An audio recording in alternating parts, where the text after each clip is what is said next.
iron. The news is on the way, it'll lead you through the woods of the ever-changing games we play. What's going on today? I'll turn your system up and we'll jump into a brand new wave. I don't want to. Hey, hey. Welcome back, ladies and gentlemen. We are at episode 5 of the Iron Podcast. I have with me here today the one and only ever returning Timothy Morris, our CSGO G1 captain. What's going on, Tim? Nothing much. Losing a lot of skins in CSGO betting. Yes, we were doing some betting and it has not turned out well for us. Don't bet, kids. It's not worth it. It's not worth it. It's just bad. Plus, it develops bad habits that you don't want to follow you around. It does develop bad habits. I have bet before and I have lost. Yes. And the one time you win really isn't worth it because you'll just bet it away at some point in the future. It's sad, really. Well, it looks like Tim is going to be our only co-host this time around. We have no one else with us, so it's just me and Tim. So, Tim, bring us to our first article. So, there's a frame rate test for the game Ark Survival Evolved on the Xbox One, and it was hitting 14 FPS in certain areas. 14 The test was done, I believe, is done by Digital Foundry. But yeah, I mean, I'm not really that surprised because I played the game on PC and it was really badly optimized. Like it was about DayZ level as far as optimization goes. It was pretty bad. So they're trying to port it over to a console when it's still not optimized on the PC. So I'm not really that surprised. Oh, another insight into this is, if you're wondering, the resolution on the Xbox One is only 720p. So 720p, Wow. 14 FPS. That's those are the numbers you really want to hear. It's yeah, that's pretty rough. I mean, 30 FPS is fine, but 14 FPS is a hard sell. Nobody really wants to hear that kind of number when they're buying the game. Yeah. But I did hear also, like, I knew some people who play on PC and they said it was not strong in the optimization department. But isn't it still early access, or is that over with? Or they released the full game? It's still early access for right now. Okay, so hopefully they can maybe fix it before they go full release with it. Do something about it. I don't know. I've played the game, and like, have you ever played Rust before? Yes, I have. Okay, so basically, it's Rust with dinosaurs. That's Right, what the game is, which honestly. is, I mean, awesome. I mean, dinosaurs. That's like there's nothing very unique about Ark besides that it has dinosaurs. That's why it has, like, it had a big YouTube like presence, and then after that, like, there wasn't a lot of people playing it, really. I mean, there's a couple of people on my friends list that are dedicated to it, but I haven't seen nearly as many people on it as like Rust or H1Z1. Right. Yeah, I mean, I like the idea. I mean, I like dinosaurs, so that's cool. But yeah, it's definitely not become the more popular of the survival games. Oh yeah. But that's how it goes. There's so many survival games, they can't all be popular. That's true. So let's go on to the next one. Okay. The Witness on Xbox One is not happening despite the ESRB rating. If you guys don't remember what The Witness is, it was shown at E3, like when the PlayStation was announced. It was one of the games that was first announced for it. It's some indie game. It was made, I believe, do not quote me on this, it was made by the dude who made Braid. Actually, the article says that it was made by the dude who made Braid, so I was right. So essentially, they went out and did the ESRB ratings, and they don't require the game to be running on the platforms that are listed that the developer wants it to be rated for. You put it for these platforms and it'll rate the game. And it was listed for Xbox One, so people thought, oh, it's going to be on Xbox One. And then there's a quote from the guy Jonathan Blow. He said there are no plans right now for an Xbox One version of The Witness. We just put that on the rating form, so if we ever do an Xbox One version, we won't have to get the game re-rated. So Really? Okay. People are sad. They get really excited. Well, now, what is the game about? I've never even heard of it. I honestly don't even know what it is, to be honest with you. I mean, we don't really know that much about it because there was a trailer for it. There was a trailer for it, and it was weird. Like, it's him walking around just through the environment. It's kind of strange. There was like puzzles and stuff, and no one really knows what the game is about. The guy's an indie dev, so most people will think it's very strange and not worth playing. That sounds mean, but most people don't care about indie games. So there's a very select audience to indie games. And if you're into those, you're probably gonna like this game. But between the two of us, I don't think, from what I've seen, is that we're gonna be huge fans of it. He hasn't just really elaborated on anything. He just shows this guy just walking around this island and just doing things. Yeah. I'm like, what does that mean to me? Yeah, some of these indie games, I mean, they show these teasers or these trailers, and you watch it and you're like, it doesn't mean anything. They're just random weird things. I mean, and some indie games turn out to be obviously hits, but most indie games, they come out and you never hear anything else about it, and that's it, and they go away, and that's much the death of them. Yeah, it's just the truth of it all. It is a little weird. I think he said he planned originally to release the game on PS3, but he says the game's ambition grew quickly and grew beyond the platform. Apparently, he reached out to Sony to releasing the game on their next console, which they invited the game to be shown, at the PlayStation 4 announcement. Yeah. It looks interesting, is all I'll say. Interesting. I can't really say any whether it looks bad or good because he hasn't really shown enough to say much of anything. Now, speaking of indie games, what are your thoughts on the always in the media No Man's Sky? Yeah, I don't think we've seen enough of gameplay to really see as far as whether it's gonna, you're gonna be playing it for a long period of time, or if it's a game that you play for an hour and you're done with. Yeah, I think the latter is what it's going to be, because but I don't believe in it. Is what I've seen so far as visuals. I think it's definitely visually appealing. I mean, it's got a cool art style. I'll give them that. But my problem is at every E3 or every game conference that they're at, they show the same gameplay. I mean, it's not the same footage, but they're doing the same thing in every gameplay that they show. I mean, there may be at first they were like, oh yeah, there's ever expanding universe that there's billions of planets, most of which no one will ever see. I don't know how that's an appealing sell though to people, most of which you'll never see. Well, then why is it even in the game? If I'll never see it, then it doesn't add to the game. The game is very ambitious, but that's what worries me is they spent all their time and effort making this mechanic that produces all of these planets, and they didn't fill the planets with enough content to not be boring.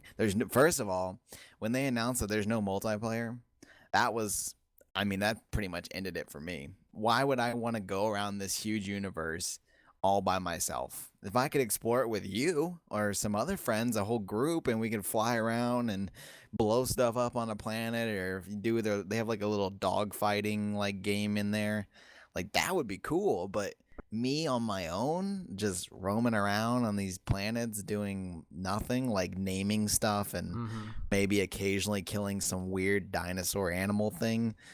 I mean, that's gonna be fun, like you said, for maybe like a few hours, but then I'm gonna be like, okay, like What do I do now? that's Yeah. what worries me is like every planet, while it may look different, you're gonna be doing the same thing. That's how it is with a lot of indie games to me, though. And like, there's only one indie game I actually enjoyed, and that was Outlast. Right. That's it. Like, there's been no indie games where I've played them, and I'm like, this was amazing. Right.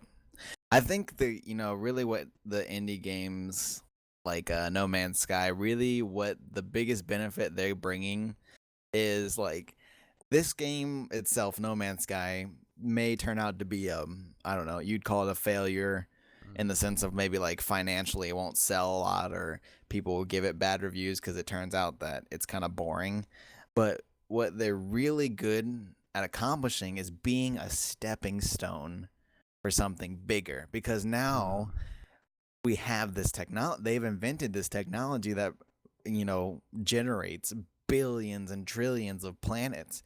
Imagine if we could take that part of the game and put it into like a AAA title or something bigger with more money behind it and more development behind it. That would be cool. That's the great thing I think about No Man's Sky is it can take that technology and make it available for other developers because like you said, I think the problem with a lot of indie games is they get real ambitious, like really ambitious, which is good because we want people to be innovating at all times. But at the same time, it's bad because they're an indie developer and they don't have, on most cases, they don't have the money, nor the team, nor the time to accomplish what they want to accomplish. Like, they made this cool technology, but they're like, I mean, I imagine they're probably just like 10 or 15 people in an office, like, doing this on their own with a very limited crowdfunding budget.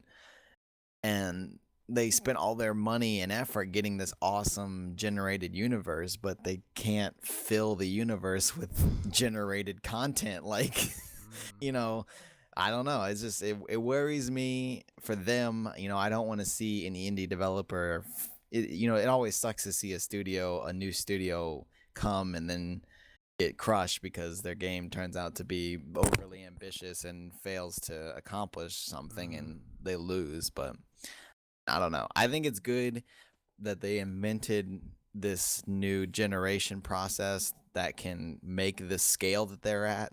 But I think it's bad because I don't think they, as a studio, are ready for that kind of scale of a game. Yeah, So, I agree. But yeah, that's just my scent on indie games. So, more Xbox news. This is the last of the Xbox news. There is Okay. a lawsuit that Microsoft got for there's a defect on the 360 to scratch discs, and apparently it's made it all the way to the Supreme Court for this. There was a lot of problems with the Xbox 360 when it first came out. I mean, the Red Ring of Death bricked a lot of consoles.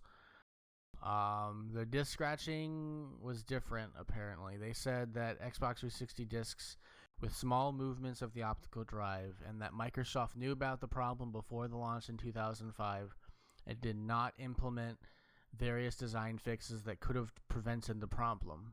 Microsoft maintains that any disk scratching was due to user error and that the 0.4% of users affected does not justify the class action.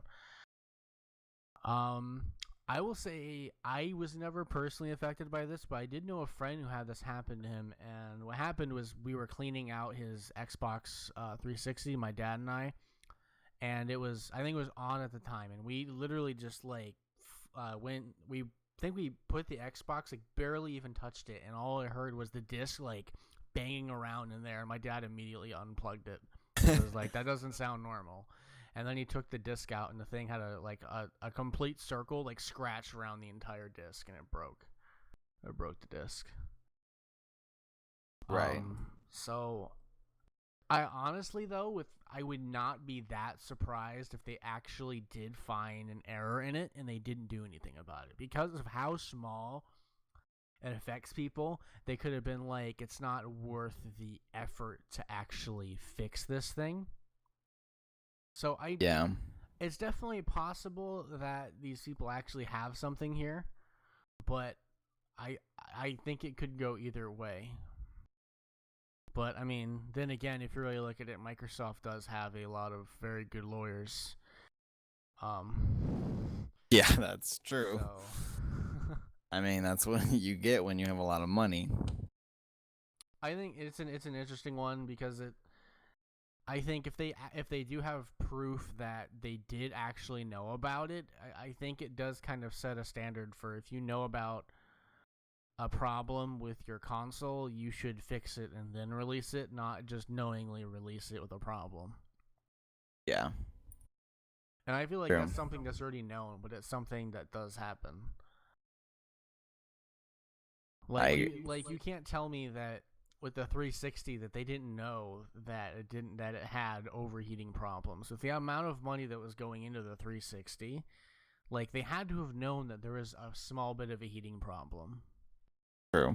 Like it just is kind of astounding to me that all of these things happened back then, because it wasn't just Xbox either. I mean, PlayStation had it, but PlayStation's problem wasn't nearly as bad as Xbox's was as far as failure rate is at launch. But it is kind of astounding to me that these sort of errors can just get overlooked so easily. Like, you're putting out a console that people are buying for like a lot of money. They're spending like $200-$300 on this system, and you're gonna overlook something as small as an optical drive. Like, optical drives are not expensive. Like, for my computer, I think my optical drive was like $20. So like, Yeah. It's not like you're investing a ton of money fixing the optical drive or choosing something else. Optical drives are pretty inexpensive. So Yeah, it's true. But it's always about that bottom line. it is about They gotta get the bottom line. money, and if that interferes with it, sometimes those corners do get cut, unfortunately. So let's go to PlayStation VR pricing. We've talked a lot about VR recently. This is the only VR news we have for today. And apparently, a Swiss online retailer listed PlayStation VR for 498 Swiss francs, or 347 euros. And that in American money, because probably most of the people listening to this aren't Swiss or from Europe, is around roughly $500. Roughly. The same website says it'll be like June 30th is when the PlayStation VR will come out. What do you think about this, Anthony, as far as pricing? I mean, $500 price point. Do you think that it'll take off, a lot of people will buy it, or do you think it's going to be a premium device that most people do not have but want? I think first off, we should all take this with a grain of salt. These leaks, while they do usually turn out to be somewhat true. We got to understand this kind of stuff can be false. So we all just keep that in mind. However, at this price point, the $500, which around $500, which we believe it to be, I would still buy it. It is still underneath the Oculus Rift. And I think for the technology, people just need to understand. This is what I think will happen if this turns out to be the accurate price. And I do believe the HTC Vive will probably be, the same price as Oculus, if not more. Yeah. I think what people are going to need to grasp their heads around is the technology that goes into VR is going to be at this price point, or it's going to be more expensive than people. I don't know what people wanted. I think people were thinking that Sony was going to be like, here it is for $100. Like, no, that was never going to happen. VR is a very advanced technology for gaming right now, and the amount of technology they're putting into it and the amount of development time that they've had to put into it, I think you should be expecting this kind of price point. and I don't think it's going to be considered premium because it's going to be the cheapest VR. You know, it is expensive on its own, yes, but in the VR space, this is going to be your entry level VR like headset. This is going to be the cheapest that it's going to get. Now, I mean, there's no way that the HTC Vive would be underneath the PSVR. That's probably going to be more expensive than the Oculus because it comes with a lot of peripherals. But I think this is a price I could get on board with. You know, the Sony execs, there's a lot of Sony stuff that says it's going to be between $400 and $500. So I'm sure this website is pretty accurate, or at least somewhat close. No, Sony, I don't believe has said anything about it yet. Am I correct on that? Yeah, they haven't said anything on the subject. It was a retailer that listed it as the price, but you have to take these kind of stories with a grain of salt. Like, we could have tomorrow, for a reason, Sony comes out and says it's $300. Yeah. You know, we don't really know. And, like, also their, say, in Swiss, their taxes may be different than ours. Like, there's a lot of things that go into it to why it would be more expensive. I did read that there was a listing a while back, like not too long ago, like where somebody said it was $800. Oh yeah, I heard about that one. And Sony was like, no, like that is not the case. So I mean, at the very least, you know, it's not gonna be that one. Right. They have not commented on this one. I'm sure this one's not far off. I mean, if I'm to be honest with everyone, I think it's gonna be close. I think you should be expecting it to be between $400 and $500. And if you thought it was gonna be cheaper than that, I'm sorry, but I don't know why you thought that, because this is the first generation of VR, and everybody knows that this kind of stuff doesn't get cheaper until you're a couple of generations of technology. And like consoles used to be more expensive. You know, hell, the PS3 was what, $600 when it came out, and the PS4 was $400, and the PS4 is more powerful.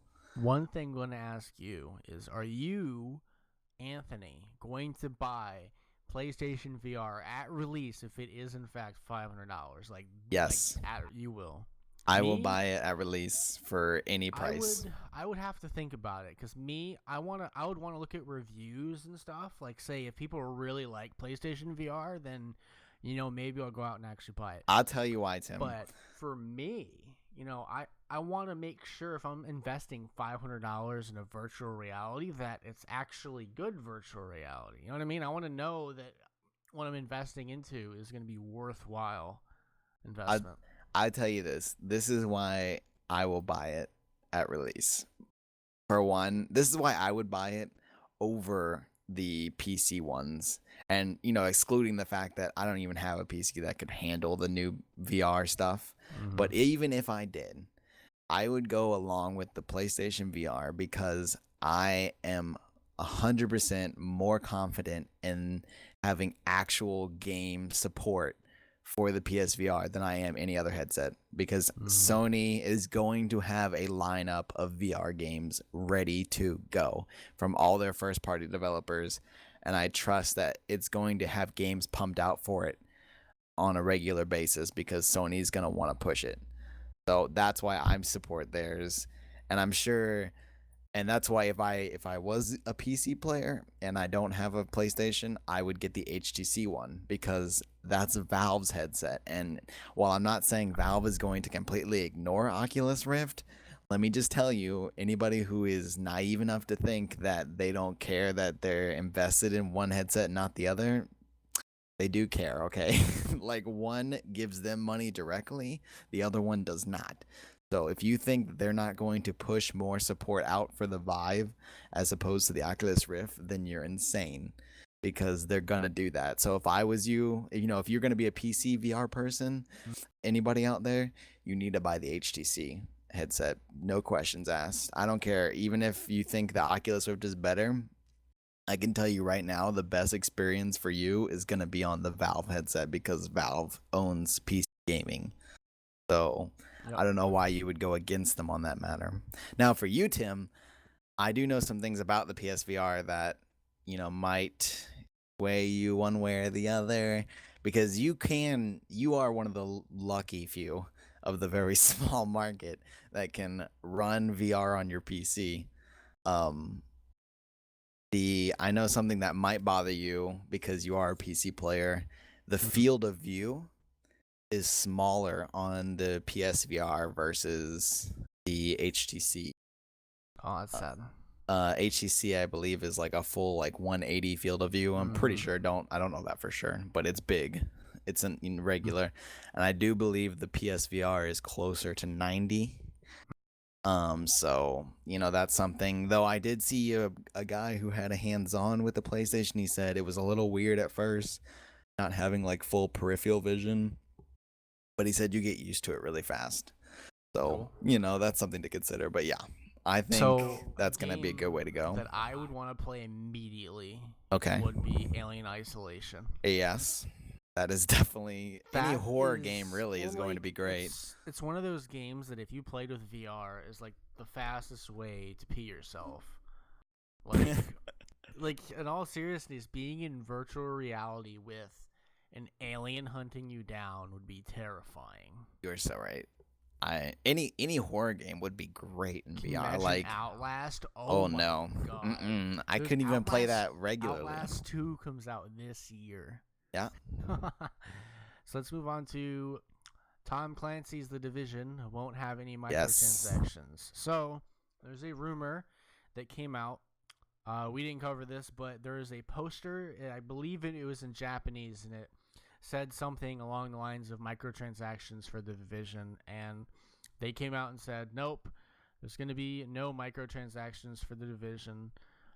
They said they will have DLC, but they said they don't have the DLC made yet because we're just barely finishing the game. They said they don't want to say anything about the DLC, but they did make a statement saying there will be no microtransactions. Now, I am actually excited to talk about this because I recently watched Angry Joe. He's a YouTuber. In case you don't know, I don't know why you wouldn't know that. If you're into gaming and YouTube, you probably know who Angry Joe is. But he posted an hour-long play session with The Division. He was playing with a developer who was answering like all of his questions except for obviously like spoiler stuff. And so, I mean, there's a lot of information out there right now. The press, all the YouTubers, all the big YouTubers have footage up right now. So if you haven't been paying attention to YouTube and you want to know about The Division, you should definitely go check your feed because a lot of the shooter YouTubers, the gamers, they've got footage up right now because they invited everybody out. Now, what I saw looked like a lot of fun. Keep in mind, I believe what they were playing on there was the Xbox One. So I'm not going to speak much to graphics. They were kind of okay. I mean, they were good graphics, but they weren't anything mind-blowing. Yeah. But again, they were on the Xbox One, so we all know how the Xbox One fares with graphics. It looked smooth, they didn't speak anything to frame rate, but if I had to guess, it's probably 30. It's an open world game, so usually they aren't 60 on consoles. But it looked like a lot of fun. But the thing I should mention that I saw and what it kind of felt like to me, if you don't have friends to play this game with, like a group of like one or two other people, don't buy the game. I really don't think you're gonna have as much fun playing it solo as you would with your group because everybody in that video, they were teaming everybody up. They made people get into teams because I kind of get the feeling that if you're on your own, it's gonna be a little boring, to be honest with you, because if you're not in the dark zone, which is the PvP area, you can't see other players except for people in your group. Like you're in an instance on your own. So if your friends aren't in your group, or if you don't have friends and you're just playing on your own, you're never gonna see other players except for in the dark zone. So I don't know why you want to roam around on your own. And the story, I'm sure, is decent, but it's an open world game. Like the story is not gonna be crazy intense. It felt. Go ahead. I'm stuck in this game because I haven't really seen that much of it. As far as gameplay, I've just seen people kind of walking around, like going up to people and looking at through menus and stuff. I haven't seen a whole lot on the game. But the reason why me personally I'm stuck is because when I play RPG games, I usually prefer to play them on my computer. I like playing RPG type games on there. The thing is, this is like an RPG type MMO game from what I've heard. Yeah, it's So like I'm kind of stuck because if you want to play with friends, all my friends are going to be more than likely buying it on PlayStation. right. But I prefer to play RPG games on PC. I'll put it this way: they're calling it an RPG, but I wouldn't call it that. I watched by RPG they're using not Bethesda's, but Bungie's version of RPG. Yes, because what I witnessed, like they have a crafting system, but it's very, very basic. It's just, here's this, boom, you got a crafting thing. They have a loot system that has different, loot qualities like common all the way up until epic loot. I mean, they have RPG elements, but from what I saw, it's not that RPG. Like, it has a skill tree, and it has, let me put it this way, it's a very basic skill tree. It's not some elaborate, like, Fallout skill tree with, like, hundreds of skills. That's not what it is. It's, like, 4 skills in 3 categories. Like, it's very streamlined RPG. So if you're expecting a lot of RPG elements, no. You're going to be getting the Destiny RPG experience, okay? Like streamlined, but it's all about the action. And it's not and it's a lot like Destiny's action as well. Of course, this is third person, not first person, but the damage output is like Destiny. Like you see numbers when you hit things. It takes a lot of bullets to kill enemies, not just like shoot them in the head, they're dead. It's not that kind of shooter. It's an RPG shooter, so they take damage, and enemies have different levels of like dangerousness, and it's basically Destiny. If you like Destiny, or if you like the style of Destiny's, like how the mechanics work, this is your game. Except this is less MMO because, like I said, the only people you're gonna see in most of the world is yourself and your group. Don't see other groups. It's not an MMO, actually, when you put it that way. The only time you'll see other players is in the Dark Zone, which is just the small PvP area in the middle. Like you will not like see other players. What's that? Is the Dark Zone like the city or something? No, okay, so the whole map is New York, and it's it's a 1-to-1 scale New York, which is cool. And the Dark Zone is this like walled off portion in the middle where it's like super contaminated, and they have lore that explains it. But you have to enter through a gate, and then you're in the Dark Zone, and that's where it's a public area, so you can see everyone that's in there. They don't have to be in your instance or your world, and you can see them. There's a few public areas where you can see people, but when you're playing, like most of your play, unless you're just a PvP person, you're not going to see anyone. And so I would hesitate to call it an MMO because it only has one section of MMO play, which I guess is kind of like Destiny, to be honest. I'm probably gonna rent it using GameFly, more than likely, because I'm kind of stuck on the whole like, let me go ahead and drop $60 in a game I don't really know a whole lot about. Like, if you have to choose pass, rent, buy, from what I've seen, I would say rent. That's my opinion. And I mean, unless you're a really big fan, if you're really, really, like if you're still playing Destiny right now, buy this game because it's gonna be like Destiny, just with a Tom Clancy setting and modern world. So if you're a really big Destiny fan, then you should buy this game because it's the same thing, really, just a different setting and, more refined mechanics. And it's cool. I think it's cooler, but it's the same kind of game as Destiny is. If you're not a huge fan of Destiny, then I would say rent this. I would not say pass, though, because this game looks good. It has potential, and I think it's going to be a lot of fun. And I think the setting is really cool, and the story that they have behind it is cool, what they've told us. But I would say rent it unless you're a big fan of, like, Destiny. So everyone just keep that in mind. Let's move on to Assassin's Creed movie has completed its filming. So they said this guy who's the head of the head of, I guess, whoever's the director. His name is a little kind of hard to pronounce, so I'll just call him Amar because that's his last name. Okay. But he said, "It is my honor to announce that Assassin's Creed movie Last Shot was taken moments ago. Congratulations, guys." Which means that this movie is post-production work, which means they're editing it. It's going to star Michael Fassbender, Marion Cotillard. These are weird names.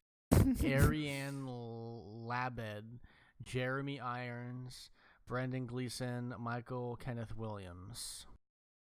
The official trailer for the movie has yet to be released, but you can bet we are excited for when it does. I don't know what really to say about this, because I think this is actually something very important, in my personal opinion, because a lot of video game movies have been completely terrible. Almost all of them have been really bad. So this movie needs to be good, because then that means people will be more excited to see video game movies in the future. But video game movies, as far as it go, haven't had exactly a great track record. It's true. And even worse than video game movies, but movie video games are Oh yeah.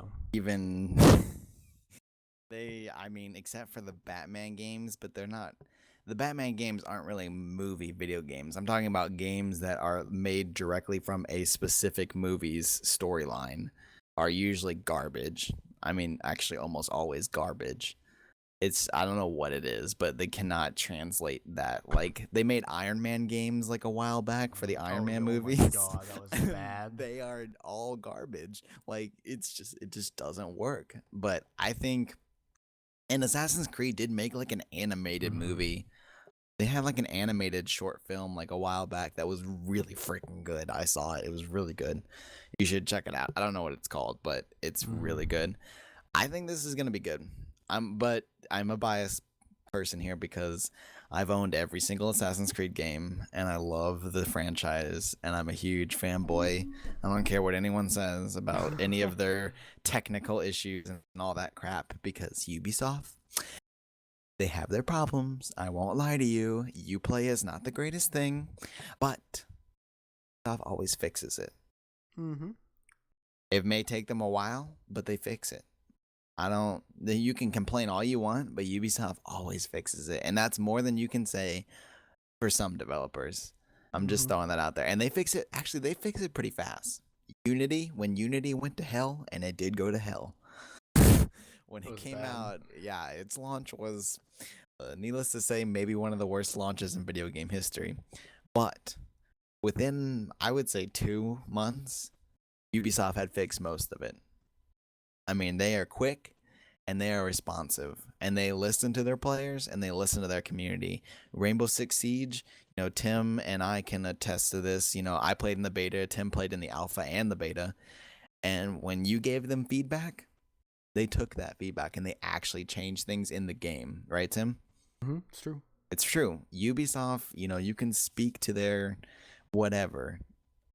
They are a good developer, and when they make mistakes, which they make plenty of, they always fix it in the end, and I think they should be given credit for that. So I think the Assassin's Creed series is great, and I think this movie has a lot of potential. Like Tim said, video game movies, we don't know, but I hope, fingers crossed. Are you gonna see it, Tim? I'll probably see it. I don't know who any of those people were that you mentioned. They're a bunch of, I don't know. Michael Fassbender is one of the only ones I can. Yeah, that's the only one that rings a bell. The rest of them, I don't know. Yeah. The movie, by the way, is coming out 21st of December this year. Oh, okay. So Christmas movie. They're editing it. Editing takes a very long time. Oh, yeah. So we can attest to that. And we've only edited like 2-minute videos, and that takes like hours. I can't even imagine making a 2-hour movie. So next article is Valve has approved a fan-made Half-Life sequel to sell on Steam. The game is called Prospect, and it uses Half-Life 2 assets and is available for pre-order for $10.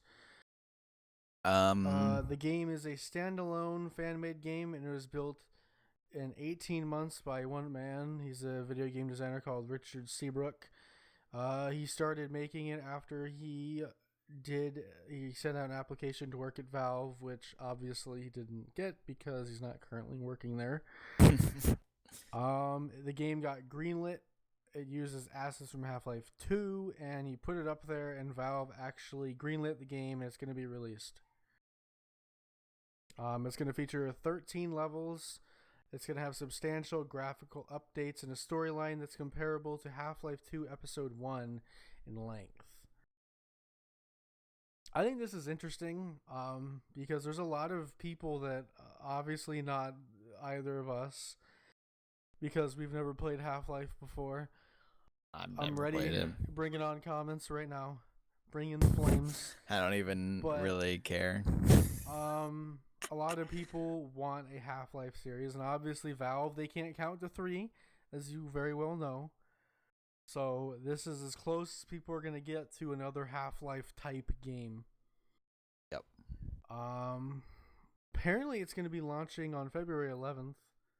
$10 isn't even that much money, but I'm kind of surprised that Valve just let someone use their assets and then have them sell it on their own service. That kind of surprised me a little bit. Yeah, that's true. Yeah, I mean, I guess they just figured, it's Half-Life, so we have to give them something. And then when this guy's like, well, hey, I'll do all the work, Valve's like, okay. Like, they don't want to do it, but if somebody else wants to do it, who cares, right? Mm-hmm. They'll make some money off of it. That's all that matters. Yeah, I'm not really that big of a Half-Life fan. I think I played Half-Life 2 for like 5 minutes, got bored, and then uninstalled it.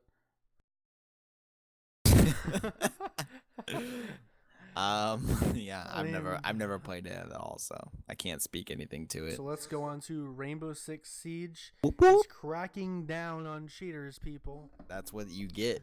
So what happened was they said this was, they never said which platform this is on, but I'm just gonna go ahead and assume this is PC because that's where probably the majority of games that get hacked are gonna be. So apparently before, if you got banned for cheating, it was only a 3-day offense, which is kind of nothing. Right. But now they said banning policy update, all cheaters detected by the system will be banned permanently. Permanent ban. Right. I like that. I think this game is probably going to get a lot less cheaters than Counter-Strike has, simply because of the price difference. Counter-Strike, if you hack, you just have to pay $7, and then you can hack against a bunch of noobs in casual, and then get to rank 3, and then hack against a bunch of other people, and then boom.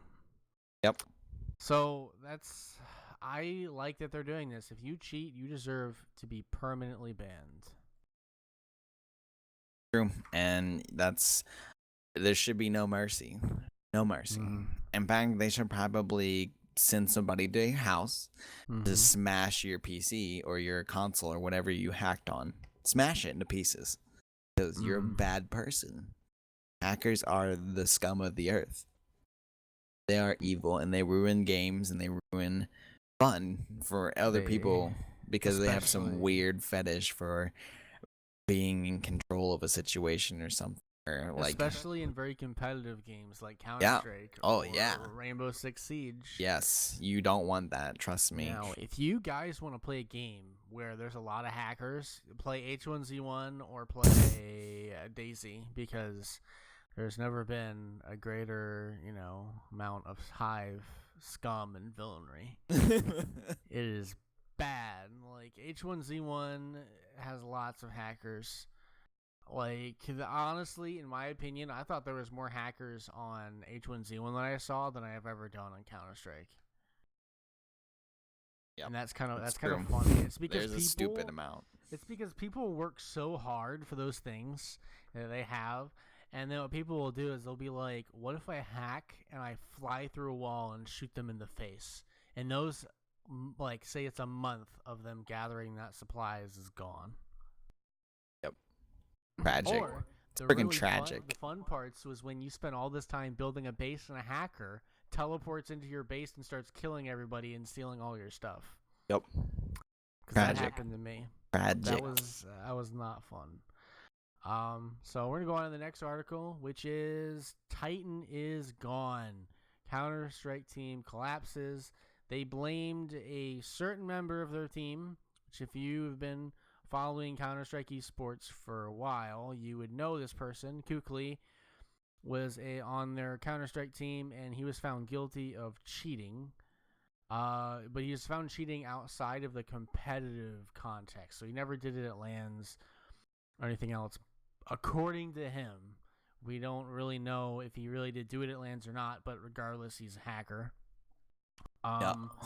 So what Dirty happens hacker. with Titan, the reason why they're not really here anymore is because they were starting to get to a respectful size and fan base, getting some sponsors, and then he was accused of cheating, and that one guy was accused of cheating, and then a lot of their sponsors, people that they were going to sign with, they backed out of all the deals, and because they didn't want to be tarnished. And then 2015 for them kind of went up in smoke, and I think their Smite team did relatively well, but I don't think their CSGO team didn't really win a whole lot. So eventually they had to close their doors because they weren't able to pay their players from it. Right. It is kind of sad just because, it's kind of crazy that one person was actually a major influence in this, but I can kind of understand where Titan shutting down comes from. Like, if you are an organization and one of your players is found that they were hacking, it not only tarnishes, well, obviously that player, but your entire org's reputation is gone. And you have to build that back up. Right. And that can take a long time and a lot of money. And obviously, as we can Basically see, crippling. Yeah, they didn't have enough money to deal with it. It is pretty sad because they were back in the old Counter-Strike days. They were one of the number one teams to beat. Really, they were actually a Titan. Yeah. They were pretty hard to beat. And along with a team not really playing under the same name anymore, their old stickers obviously go up in price. One of the Titan stickers from Katowice, the hollow sticker, is currently $400 on OP skins. And then a lot of the other ones have jumped $4 or $5. So as you can tell, the market has responded because these Titan stickers are never going to drop anymore. So the Titan stickers we have now are the ones they're going to be there forever, besides if someone for some reason wants to spend $40 on one of those sticker packs because they're pretty old now. But it is pretty sad to see them go. I mean, the good thing is that the former Titan team is still playing together. They don't really have their own real name right now. They're just being called X-Titan for now, which is a little weird. Yeah. They don't really have anything besides, I guess, themselves. But I mean, it's how it goes. What are your thoughts on this? I mean, if you hack, you're a loser, and you deserve to be punished for it. If you cheat in any way, if you throw games, if you do anything like iBuyPower did back in the day, this is what you get, okay? And to speak to something a little bit more closer to home, here at Iron Sentinels, we had a Call of Duty player who we won't mention the name of, but who was potentially going to play for us under our second Call of Duty team, and who recently got banned from all competitive Call of Duty for, of course, cheating. And, thank goodness it happened before we had him playing for us, because like Tim said, what happened to Titan when they figured out that one of their guys was cheating is their sponsors gone. Poof. No more sponsor. This is the thing. If we had had him on our team and we're months down the road, he's at some, UMG event LAN and they find out this dude's, DDoSing or, clogging up somebody's internet so that he can lag and win, what does that say about us? This kind of stuff is super damaging, not only to the player, but who really cares about that player, right? He's a dickhead and he cheats. But it's super damaging to the team and the organization behind him. And I'm just glad that, we didn't have to suffer from that. But yeah, I mean, this is what you get. Look, if you cheat, if you do anything like that, that you deserve the punishment that comes along with it. Now I feel bad for the rest of Titan, like Scream or whoever the other people were. I don't know anybody else but Scream, but I feel bad for them that they had to suffer for it and they don't get to play necessarily underneath a org with funding and ties. I'm sure they can still play. Some of them can still play in competitive, but obviously it's not the same.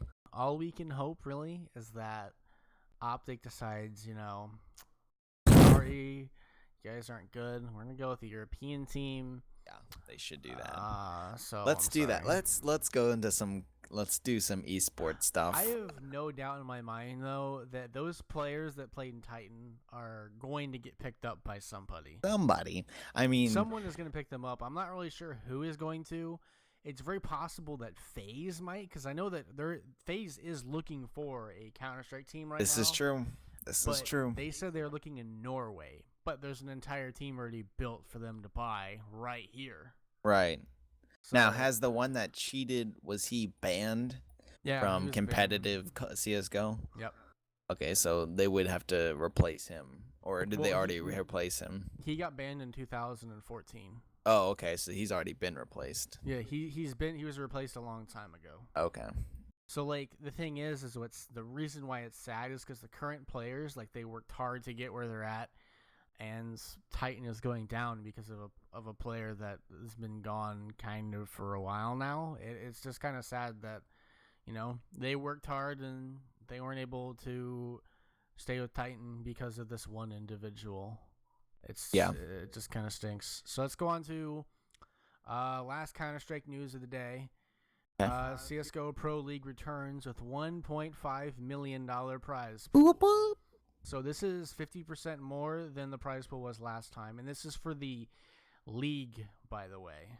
This is the Pro League. So just because it's 1.5 million doesn't mean that the winning team gets 1.5 million. It's the prize pool is that much. I believe the last time it was something like 300K or something for the top prize. I can't really, put an estimated number on it, but this is definitely way bigger than it was last year. Yep. Obviously, because there has been a lot of Counter-Strike lately. Counter-Strike is one of the fastest growing games right now on Steam. Yeah. Like, sports in general. Okay, so in the month of December alone, there was 10 million active users playing Counter-Strike. That is insane. Like, crazy. For a competitive shooter, that is insane. Yeah. Like, it's really crazy to think, because in 2013, the same number was only 1 million people playing it. Fast forward a year, it was around 6 million. Fast forward another year, it was 9 million. It's like, it's pretty crazy how much people are playing this game now and how much people are watching it. Like, ESL 1 Cologne had like 1 million people watching that tournament.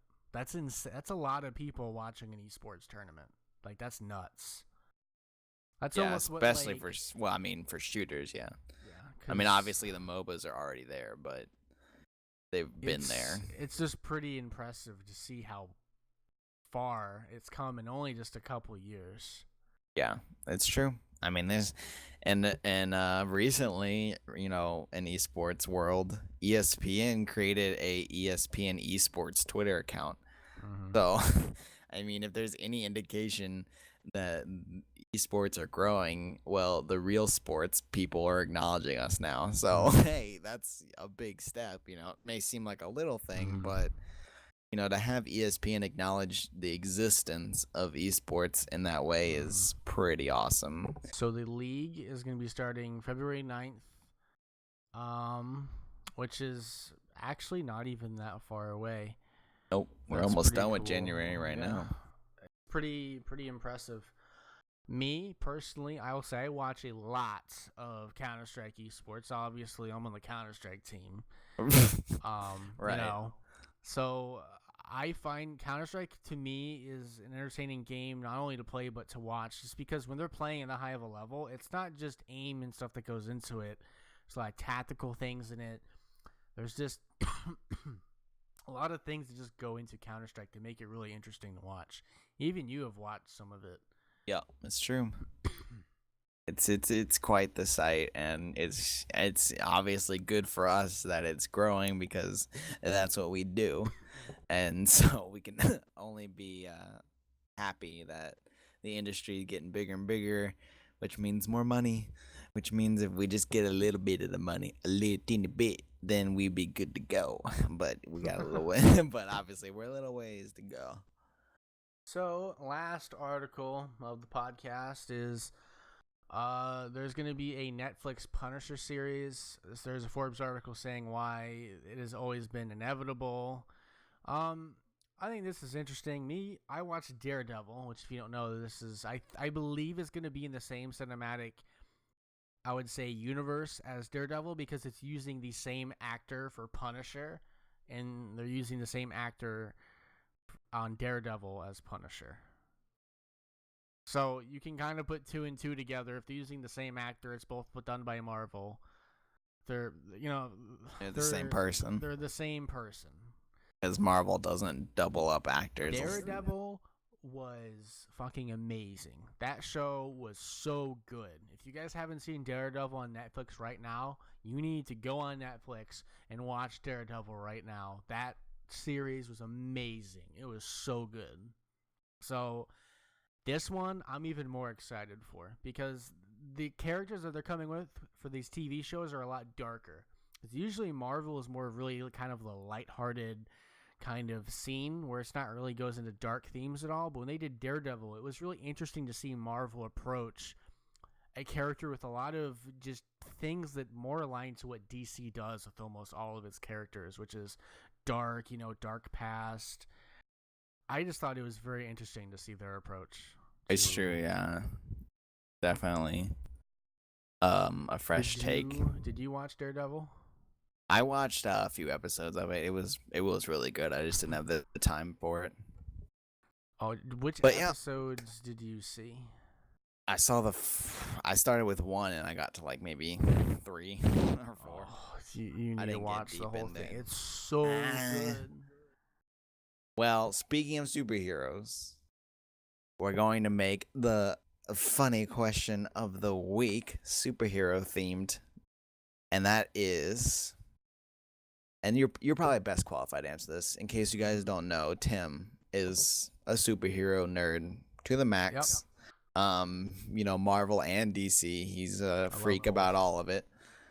So here's the question for you, Tim. Mm-hmm. Why do some superheroes wear underpants on the outside? And if you're looking for examples, Superman, Batman, Robin, all of the Incredibles, and I believe in some forms Wolverine had that look as well, and the older Wolverine. So my personal theory is that you see it's the underwear that has the power, not them. So, they always have to put on that special pair of underwear because how else are they going to fly, shoot lasers out of their eyes, or run really how are they supposed to do what they're supposed to be doing without, that nice pair of underwear? I think I see what you're saying. But then why, if that theory is true, why not wear the underwear on the inside?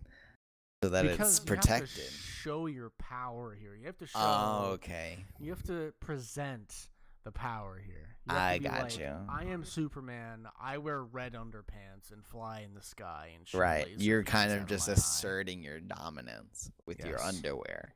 Mm-hmm. I like that. I like that theory a lot, actually. I think I'll agree with you on that. That makes a lot of sense to me now that I'm thinking about it. That's a good theory. I like it. Well, thank you everyone for joining us once again. If you like what you heard here, you can follow us on the SoundCloud and be notified whenever we post the next episode. You can also jump on over to YouTube. We are youtube.com/C/Iron Sentinels Gaming, and follow us on Twitter at Iron Sentinels. And you have a lovely week. We will see you next time.